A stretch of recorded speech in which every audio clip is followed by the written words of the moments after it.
మంచిర్యాల జిల్లా మందమరిలో press club నూతన committee సభ్యులను రాష్ట్ర కార్మిక ఉపాధి శిక్షణ కర్మాగారాలు గనులు భూగర్భ శాఖ మంత్రి వివేక్ వెంకటస్వామి సన్మానించారు.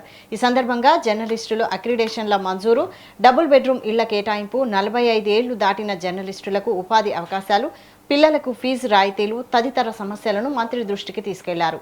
అలాగే ప్రెస్ క్లబ్ అభివృద్ధి, డాక్టర్ బిఆర్ అంబేద్కర్ విగ్రహం ఏర్పాటుకు సహకారం కోరారు.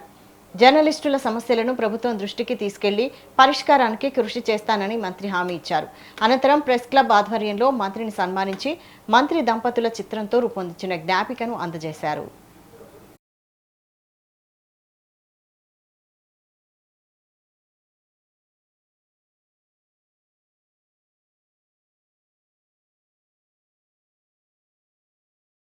నా ఇంటి పక్కన ఉన్న ఉద్యోగం కావాలన్న కల్చర్ మీరు కూడా సహకరించి చేంజ్ చేస్తే మనకు ఉద్యోగ అవకాశాలు చాలు. సో అన్ఎంప్లాయ్మెంట్ లో మీరు ఏదైతే ఇష్యూ చెప్తున్నారు, ఎవరున్నారో నాకు దగ్గర రండి, నేను సెటప్ చేస్తా, నేను ఖర్చులు పెట్టుకుంటా, మీకు ఉద్యోగాలు వచ్చేటట్టు చూసే బాధ్యత.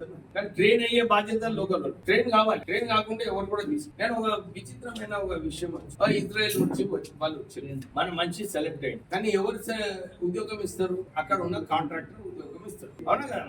మనమైతే తీసుకోము కదా, మనం ఒక ఫెసిలిటేషన్ సెంటర్. ఇప్పుడు ఆయన ఏమన్నాడు, సార్ ఈయన మంచి వ్యక్తి కానీ ఖాళీ 70% ఉన్నాడు, ఇంకా 30% ప్రెసిషన్ లేదు, ఇట్లా గ్యాప్ ఉన్నది, టైం లేదు. నేను ఇజ్రాయెల్ లా ఈ గ్యాప్ ఉన్నట్టు చేస్తే నా కస్టమర్ ఒప్పుకుంటాడు. కస్టమర్ కి ఏం కావాలి? మొత్తం దగ్గర ఉండాలి, ఏ గ్యాప్ రావద్దు.